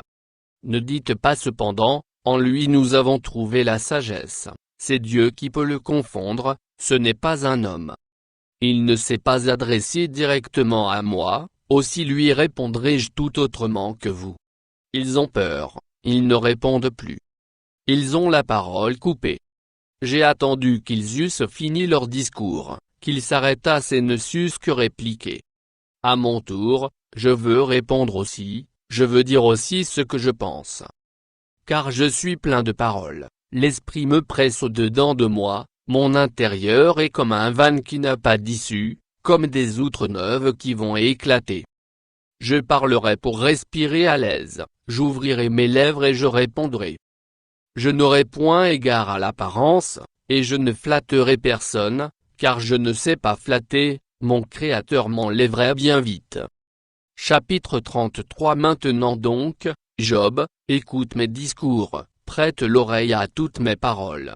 Voici, j'ouvre la bouche, ma langue se remue dans mon palais. C'est avec droiture de cœur que je vais parler, c'est la vérité pure qu'exprimeront mes lèvres, l'Esprit de Dieu m'a créé, et le souffle du Tout-Puissant m'anime. Si tu le peux, réponds-moi, défends ta cause, tiens-toi prêt. Devant Dieu je suis ton semblable, j'ai été comme toi formé de la boue, ainsi mes terreurs ne te troubleront pas, et mon poids ne saurait t'accabler. Mais tu as dit à mes oreilles, et j'ai entendu le son de tes paroles, je suis pur, je suis sans péché, je suis net, il n'y a point en moi d'iniquité. Et Dieu trouve contre moi des motifs de haine, il me traite comme son ennemi, il met mes pieds dans les ceps, il surveille tous mes mouvements. Je te répondrai qu'en cela tu n'as pas raison, car Dieu est plus grand que l'homme. Veux-tu donc disputer avec lui, parce qu'il ne rend aucun compte de ses actes? Dieu parle cependant, tantôt d'une manière, tantôt d'une autre, et l'on n'y prend point garde. Il parle par des songes, par des visions nocturnes, quand les hommes sont livrés à un profond sommeil, quand ils sont endormis sur leur couche. Alors il leur donne des avertissements et met le sceau à ses instructions, afin de détourner l'homme du mal et de le préserver de l'orgueil, afin de garantir son âme de la fosse et sa vie des coups du glaive. Par la douleur aussi l'homme est repris sur sa couche, quand une lutte continue vient agiter ses os. Alors il prend en dégoût le pain, même les aliments les plus exquis, sa chair se consume et disparaît, ses os qu'on ne voyait pas sont mis à nu, son âme s'approche de la fosse, et sa vie des messagers de la mort. Mais s'il se trouve pour lui un ange intercesseur, un d'entre les 1000 qui annonce à l'homme la voie qu'il doit suivre, Dieu a compassion de lui et dit à l'ange, délivre-le, afin qu'il ne descende pas dans la fosse, j'ai trouvé une rançon. Et sa chair a plus de fraîcheur qu'au premier âge, il revient au jour de sa jeunesse. Il adresse à Dieu sa prière, et Dieu lui est propice, lui laisse voir sa face avec joie, et lui rend son innocence. Il chante devant les hommes et dit, j'ai péché, j'ai violé la justice, et je n'ai pas été puni comme je le méritais. Dieu a délivré mon âme pour qu'elle n'entrât pas dans la fosse, et ma vie s'épanouit à la lumière. Voilà tout ce que Dieu fait, 2 fois, 3 fois, avec l'homme, pour ramener son âme de la fosse, pour l'éclairer de la lumière des vivants. Sois attentif, Job, écoute-moi. Tais-toi, et je parlerai. Si tu as quelque chose à dire, réponds-moi. Parle, car je voudrais te donner raison. Si tu n'as rien à dire, écoute-moi. Tais-toi, et je t'enseignerai la sagesse. Chapitre 34. Élihu reprit et dit, Sages, écoutez mes discours. Vous qui êtes intelligents, prêtez-moi l'oreille. Car l'oreille discerne les paroles, comme le palais savoure les aliments. Choisissons ce qui est juste, voyons entre nous ce qui est bon. Job dit, Je suis innocent, et Dieu me refuse justice. J'ai raison, et je passe pour menteur, ma plaie est douloureuse, et je suis sans péché. Y a-t-il un homme semblable à Job, buvant la raillerie comme l'eau, marchant en société de ceux qui font le mal, cheminant de pair avec les impies? Car il a dit, il est inutile à l'homme de mettre son plaisir en Dieu. Écoutez-moi donc, hommes de sens. Loin de Dieu l'injustice, loin du Tout-Puissant l'iniquité. Il rend à l'homme selon ses œuvres, il rétribue chacun selon ses voies. Non certes, Dieu ne commet pas l'iniquité, le Tout-Puissant ne viole pas la justice. Qui l'a chargé de gouverner la terre? Qui a confié l'univers à ses soins? S'il ne pensait qu'à lui-même, s'il retirait à lui son esprit et son souffle, toute chair périrait soudain, et l'homme rentrerait dans la poussière. Si tu as de l'intelligence, écoute ceci, prête l'oreille au son de mes paroles. Un ennemi de la justice régnerait-il? Et condamneras-tu le juste, le puissant, qui proclame la méchanceté des rois et l'iniquité des princes, qui n'a point égard à l'apparence des grands et ne distingue pas le riche du pauvre, parce que tous sont l'ouvrage de ses mains? En un instant, ils perdent la vie, au milieu de la nuit, un peuple chancelle et périt, le puissant disparaît, sans la main d'aucun homme. Car Dieu voit la conduite de tous, il a les regards sur les pas de chacun. Il n'y a ni ténèbres ni ombre de la mort, où puissent se cacher ceux qui commettent l'iniquité. Dieu n'a pas besoin d'observer longtemps, pour qu'un homme entre en jugement avec lui, il brise les grands sans information, et il met d'autres à leur place, car il connaît leurs œuvres. Il les renverse de nuit, et ils sont écrasés, il les frappe comme des impies, à la face de tous les regards. En se détournant de lui, en abandonnant toutes ses voies, ils ont fait monter à Dieu le cri du pauvre, ils l'ont rendu attentif au cri des malheureux. S'il donne le repos, qui répandra le trouble? S'il cache sa face, qui pourra le voir?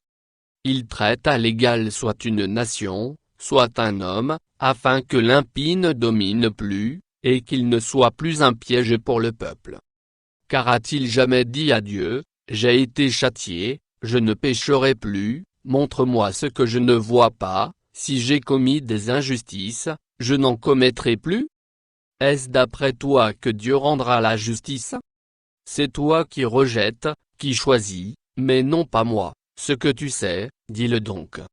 Les hommes de sens seront de mon avis, le sage qui m'écoute pensera comme moi. Job parle sans intelligence, et ses discours manquent de raison. Qu'il continue donc à être éprouvé, puisqu'il répond comme font les méchants. Car il ajoute à ses fautes de nouveaux péchés, il bat des mains au milieu de nous, il multiplie ses paroles contre Dieu. Chapitre 35. Élihu reprit et dit, Imagines-tu avoir raison, penses-tu te justifier devant Dieu, quand tu dis, que me sert-il, que me revient-il de ne pas pécher? C'est à toi que je vais répondre, et à tes amis en même temps. Considère les cieux, et regarde. Vois les nuées, comme elles sont au-dessus de toi. Si tu pèches, quel tort lui causes-tu? Et quand tes péchés se multiplient, que lui fais-tu? Si tu es juste, que lui donnes-tu?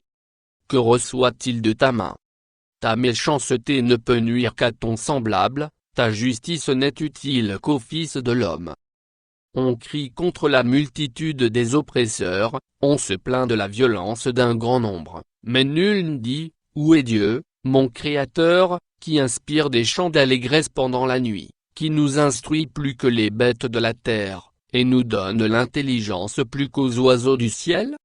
On a beau crier alors, Dieu ne répond pas, à cause de l'orgueil des méchants. C'est en vain que l'on crie, Dieu n'écoute pas, le Tout-Puissant n'y a point égard. Bien que tu dises que tu ne le vois pas, ta cause est devant lui, attends-la. Mais, parce que sa colère ne sévit point encore, ce n'est pas à dire qu'il ait peu souci du crime. Ainsi Job ouvre vainement la bouche, il multiplie les paroles sans intelligence. Chapitre 36. Élihu continua et dit, attends un peu, et je vais poursuivre, car j'ai des paroles encore pour la cause de Dieu. Je prendrai mes raisons de haut, et je prouverai la justice de mon Créateur. Sois-en sûr, mes discours ne sont pas des mensonges, mes sentiments devant toi sont sincères. Dieu est puissant, mais il ne rejette personne, il est puissant par la force de son intelligence. Il ne laisse pas vivre le méchant, et il fait droit aux malheureux. Il ne détourne pas les yeux de dessus les justes, il les place sur le trône avec les rois, il les y fait asseoir pour toujours, afin qu'ils soient élevés. Viennent-ils à tomber dans des chaînes, sont-ils pris dans les liens de l'adversité, il leur dénonce leurs œuvres, leurs transgressions, leur orgueil, il les avertit pour leur instruction, il les exhorte à se détourner de l'iniquité. S'ils écoutent et se soumettent, ils achèvent leurs jours dans le bonheur, leurs années dans la joie. S'ils n'écoutent pas, ils périssent par le glaive, ils expirent dans leur aveuglement. Les impies se livrent à la colère, ils ne crient pas à Dieu quand il les enchaîne, ils perdent la vie dans leur jeunesse, ils meurent comme les débauchés. Mais Dieu sauve le malheureux dans sa misère, et c'est par la souffrance qu'il l'avertit. Il te retirera aussi de la détresse, pour te mettre au large, en pleine liberté, et ta table sera chargée de mets succulents. Mais si tu défends ta cause comme un impie, le châtiment est inséparable de ta cause. Que l'irritation ne t'entraîne pas à la moquerie, et que la grandeur de la rançon ne te fasse pas dévier. Tes cris suffiraient-ils pour te sortir d'angoisse, et même toutes les forces que tu pourrais déployer? Ne soupire pas après la nuit, qui enlève les peuples de leur place. Garde-toi de te livrer au mal, car la souffrance t'y dispose. Dieu est grand par sa puissance, qui saurait enseigner comme lui? Qui lui prescrit ses voies? Qui ose dire, tu fais mal? Souviens-toi d'exalter ses œuvres, que célèbrent tous les hommes. Tout homme les contemple, chacun les voit de loin. Dieu est grand, mais sa grandeur nous échappe, le nombre de ses années est impénétrable. Il attire à lui les gouttes d'eau, il les réduit en vapeur et forme la pluie, les nuages la laissent couler, il la répand sur la foule des hommes. Et qui comprendra le déchirement de la nuée, le fracas de sa tente? Voici, il étend autour de lui sa lumière, et il se cache jusque dans les profondeurs de la mer. Par ses moyens il juge les peuples, et il donne la nourriture avec abondance. Il prend la lumière dans sa main, il la dirige sur ses adversaires. Il s'annonce par un grondement, les troupeaux pressentent son approche. Chapitre 37. Mon cœur est tout tremblant, il bondit hors de sa place. Écoutez, écoutez le frémissement de sa voix, le grondement qui sort de sa bouche. Il le fait rouler dans toute l'étendue des cieux, et son éclair brille jusqu'aux extrémités de la terre. Puis éclate un rugissement, il tonne de sa voix majestueuse, il ne retient plus l'éclair, dès que sa voix retentit. Dieu tonne avec sa voix d'une manière merveilleuse, il fait de grandes choses que nous ne comprenons pas. Il dit à la neige, tombe sur la terre. Il le dit à la pluie, même aux plus fortes pluies. Il met un sceau sur la main de tous les hommes, afin que tous se reconnaissent comme ses créatures. L'animal sauvage se retire dans une caverne, et se couche dans sa tanière. L'ouragan vient du midi, et le froid, des vents du nord. Par son souffle Dieu produit la glace, il réduit l'espace où se répandaient les eaux. Il charge de vapeur les nuages, il les disperse étincelants, leurs évolutions varient selon ses desseins, pour l'accomplissement de tout ce qu'il leur ordonne, sur la face de la terre habitée, c'est comme une verge dont il frappe sa terre, ou comme un signe de son amour, qu'il les fait apparaître. Job, sois attentif à ces choses. Considère encore les merveilles de Dieu. Sais-tu comment Dieu les dirige, et fait briller son nuage étincelant? Comprends-tu le balancement des nuées, les merveilles de celui dont la science est parfaite? Sais-tu pourquoi tes vêtements sont chauds quand la terre se repose par le vent du midi? Peux-tu comme lui étendre les cieux, aussi solides qu'un miroir de fonte? Fais-nous connaître ce que nous devons lui dire, nous sommes trop ignorants pour nous adresser à lui. Lui annoncera-t-on que je parlerai? Mais quel est l'homme qui désire sa perte? On ne peut fixer le soleil qui resplendit dans les cieux, lorsqu'un vent passe et en ramène la pureté, le septentrion le rend éclatant comme l'or. Oh! Que la majesté de Dieu est redoutable! Nous ne saurions parvenir jusqu'au Tout-Puissant, grand par la force, par la justice, par le droit souverain, il ne répond pas. C'est pourquoi les hommes doivent le craindre, il ne porte les regards sur aucun sage. Chapitre 38 L'Éternel répondit à Job du milieu de la tempête et dit, qui est celui qui obscurcit mes desseins par des discours sans intelligence? Saint terrain comme un vaillant homme, je t'interrogerai, et tu m'instruiras. Où étais-tu quand je fondais la terre? Dis-le, si tu as de l'intelligence. Qui en a fixé les dimensions, le sais-tu? Ou qui a étendu sur elle le cordeau? Sur quoi ces bases sont-elles appuyées?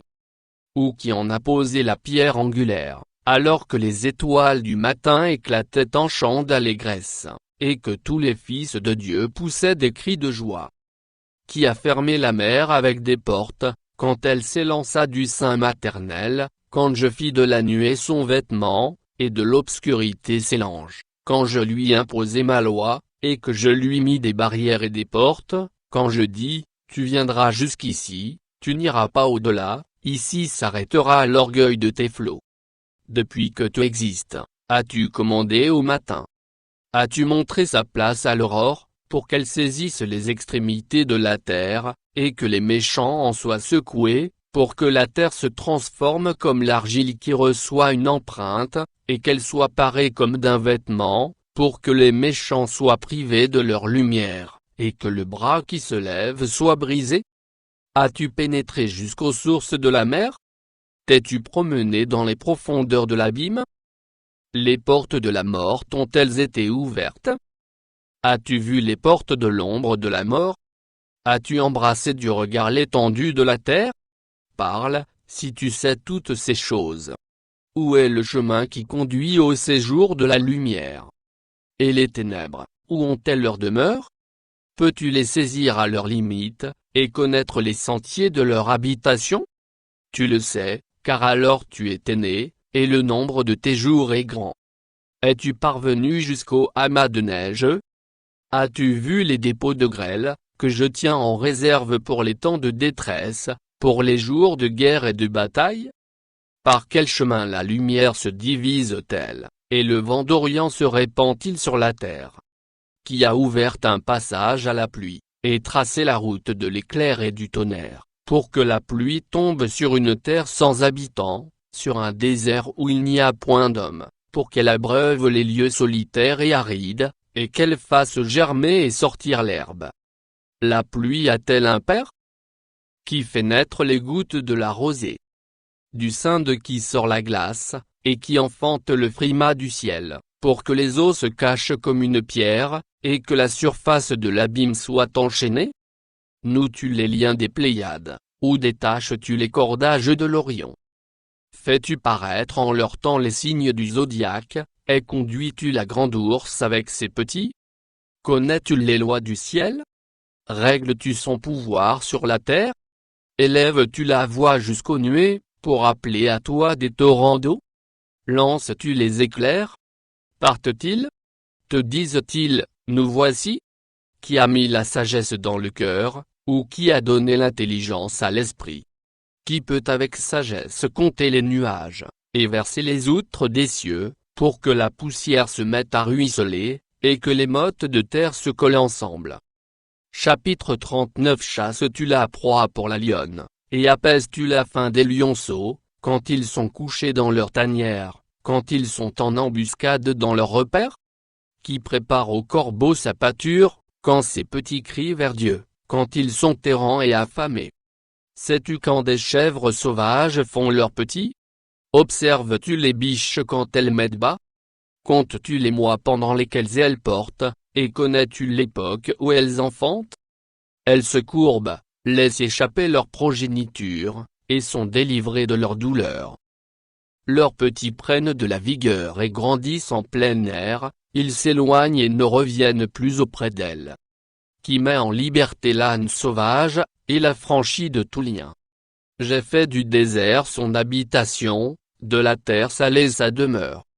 Il se rit du tumulte des villes, il n'entend pas les cris d'un maître. Il parcourt les montagnes pour trouver sa pâture, il est à la recherche de tout ce qui est vert. Le buffle veut-il être à ton servissant? Passe-t-il la nuit vers ta crèche? L'attaches-tu par une corde pour qu'il trace un sillon? Va-t-il après toi briser les mottes des vallées?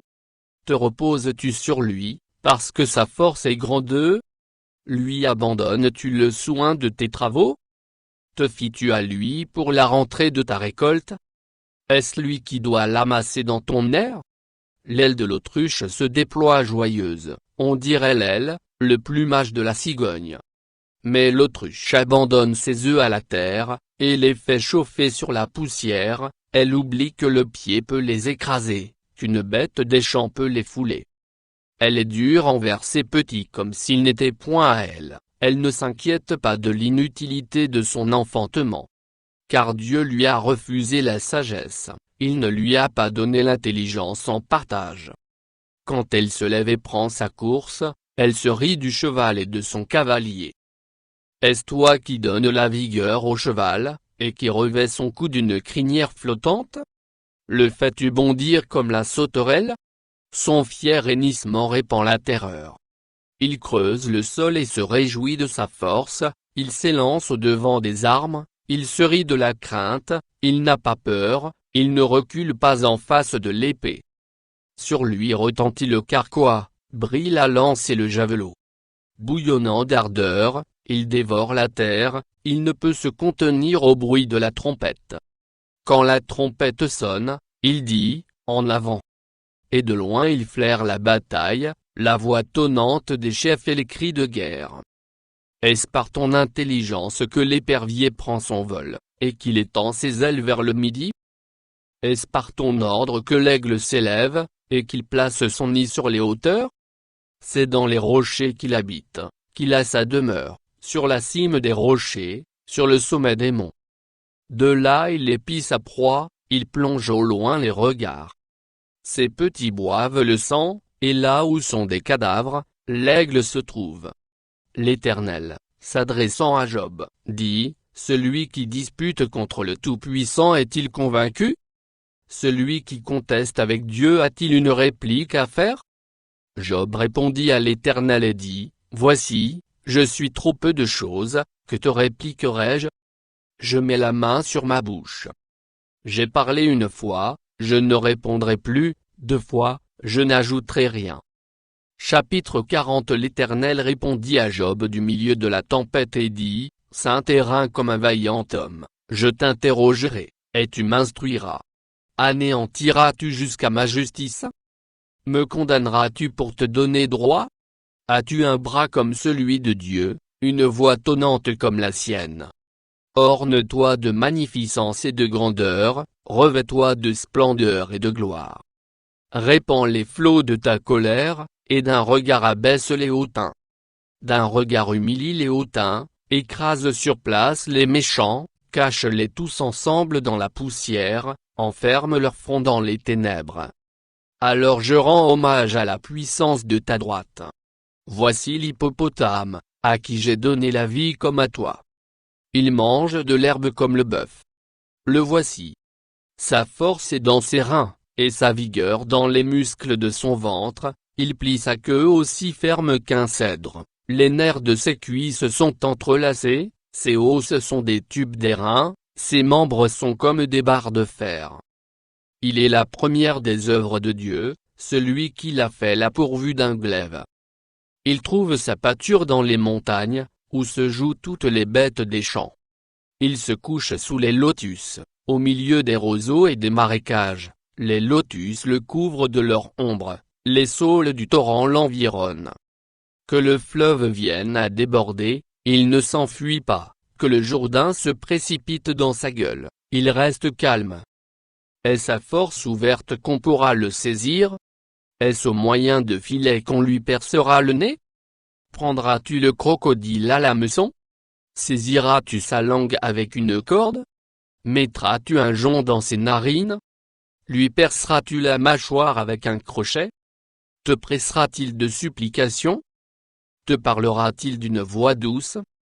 Fera-t-il une alliance avec toi, pour devenir à toujours ton esclave? Joueras-tu avec lui comme avec un oiseau? L'attacheras-tu pour amuser tes jeunes filles? Les pêcheurs en trafiquent-ils? Le partagent-ils entre les marchands? Couvriras-tu sa peau de dard, et sa tête d'harpon? Dresse ta main contre lui, et tu ne t'aviseras plus de l'attaquer. Voici, on est trompé dans son attente, à son seul aspect n'est-on pas terrassé? Chapitre 41. Nul n'est assez hardi pour l'exciter, qui donc me résisterait en façon? De qui suis-je le débiteur? Je le paierai. Sous le ciel tout m'appartient. Je veux encore parler de ses membres, et de sa force, et de la beauté de sa structure. Qui soulèvera son vêtement? Qui pénétrera entre ses mâchoires? Qui ouvrira les portes de sa gueule? Autour de ses dents habite la terreur. Ses magnifiques et puissants boucliers sont unis ensemble comme par un sceau, ils se serrent l'un contre l'autre, et l'air ne passerait pas entre eux, ce sont des frères qui s'embrassent, se saisissent, demeurent inséparables. Ses éternuements font briller la lumière, ses yeux sont comme les paupières de l'aurore. Des flammes jaillissent de sa bouche, des étincelles de feu s'en échappent. Une fumée sort de ses narines, comme d'un vase qui bout, d'une chaudière ardente. Son souffle allume les charbons, sa gueule lance la flamme. La force a son cou pour demeure, et l'effroi bondit au-devant de lui. Ses parties charnues tiennent ensemble, fondues sur lui, inébranlables. Son cœur est dur comme la pierre, dur comme la meule inférieure. Quand il se lève, les plus vaillants ont peur, et l'épouvante les fait fuir. C'est en vain qu'on l'attaque avec l'épée, la lance, le javelot, la cuirasse, ne servent à rien. Il regarde le fer comme de la paille, les reins comme du bois pourri. La flèche ne le met pas en fuite, les pierres de la fronde sont pour lui du chaume. Il ne voit dans la massue qu'un brin de paille, il rit au sifflement des dards. Sous son ventre sont des pointes aiguës, on dirait une herse qu'il étend sur le limon. Il fait bouillir le fond de la mer comme une chaudière, il l'agite comme un vase rempli de parfums.